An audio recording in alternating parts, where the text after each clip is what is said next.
Most successful leaders all have one thing in common. They have read How to Win Friends and Influence People. Warren Buffett read this book when he was a teenager. He experimented with the principles learned from the book and found the advice worked. By applying the principles, he became more likable and persuasive. In this video, I summarize the best insights of How to Win Friends and Influence People.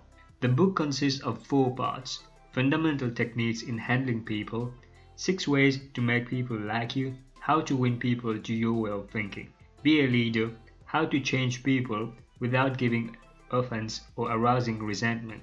Insight number 1. Don't criticize, condemn, or complain. Criticism is futile because it puts a person on the defensive and usually makes them strive to justify themselves. In a defensive state, a person will resent you and ignore what you have to say. Psychologists have shown that we learn much faster and more effectively when we are rewarded for good behavior than being punished for bad behavior. Criticizing others doesn't yield anything positive. We are not able to make real changes by criticizing people. In fact, we cause resentment to the other person.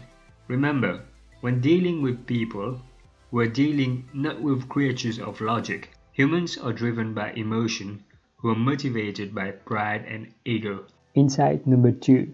Arouse in the other person and ego want. Let's say your favorite dessert is cheesecake. If you were to go fishing, would you bait your hook with cheesecake? Of course not.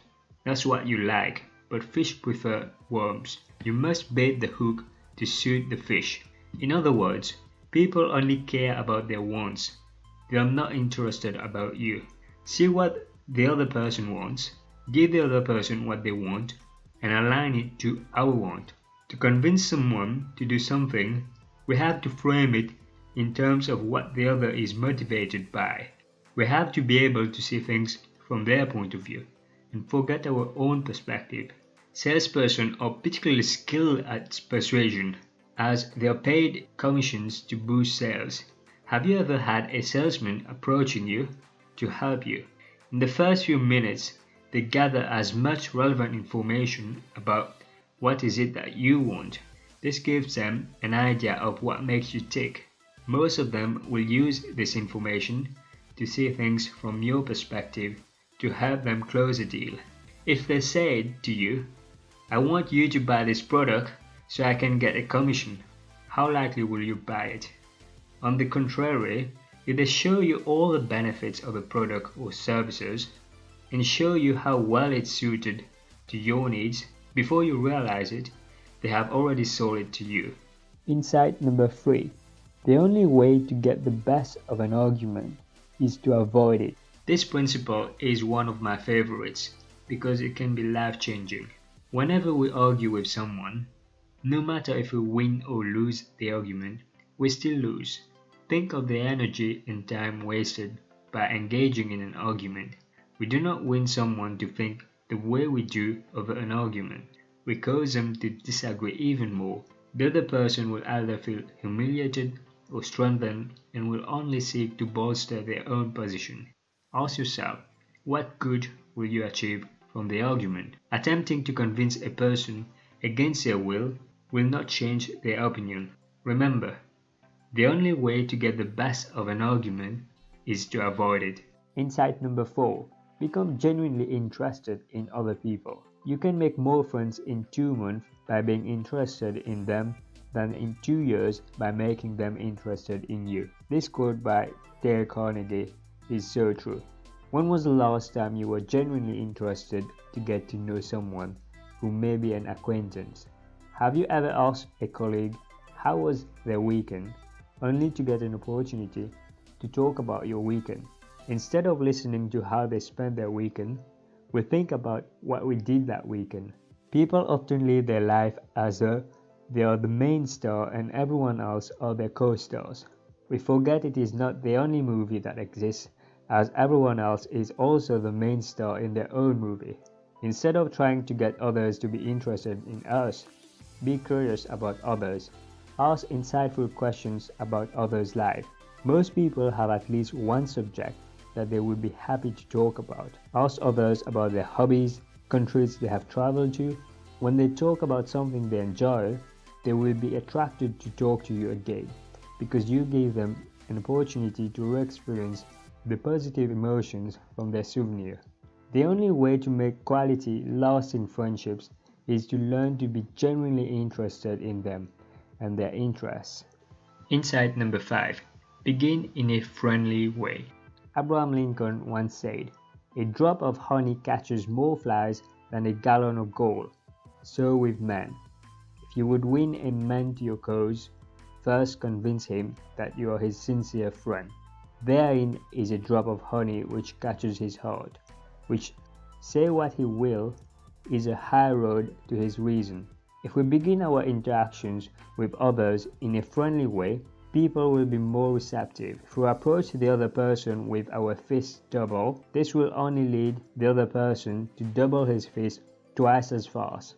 If instead we come to him and say, "Why don't we sit down and talk this through so we can understand why we disagree?" we're likely to find that the points on which we differ are few and far between.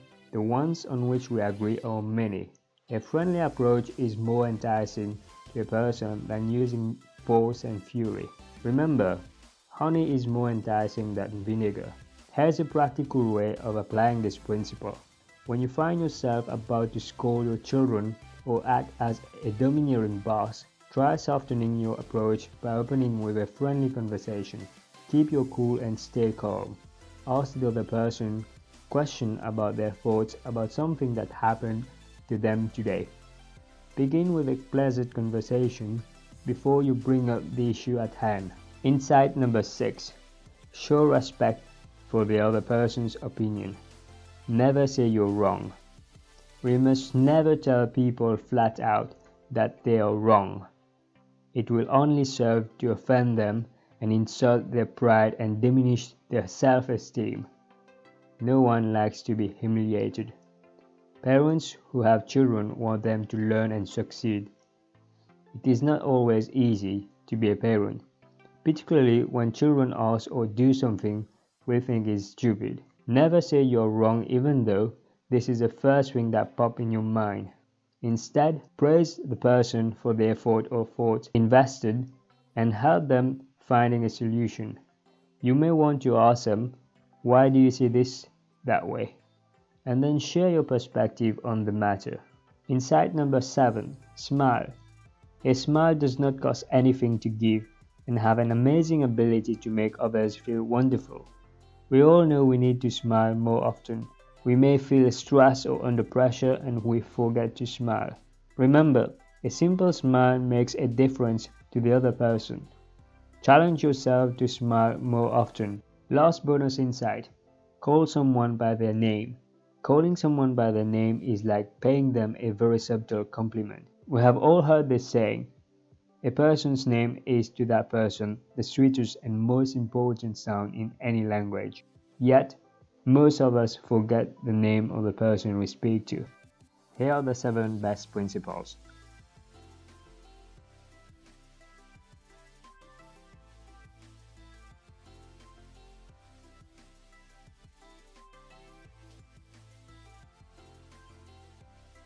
Thank you very much for watching this video. This video was requested by Anna. If you want me to cover a specific topic, write it down on the comment section.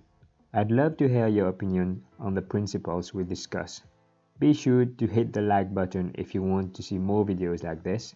If you have not subscribed yet, be sure to subscribe so that you don't miss any videos.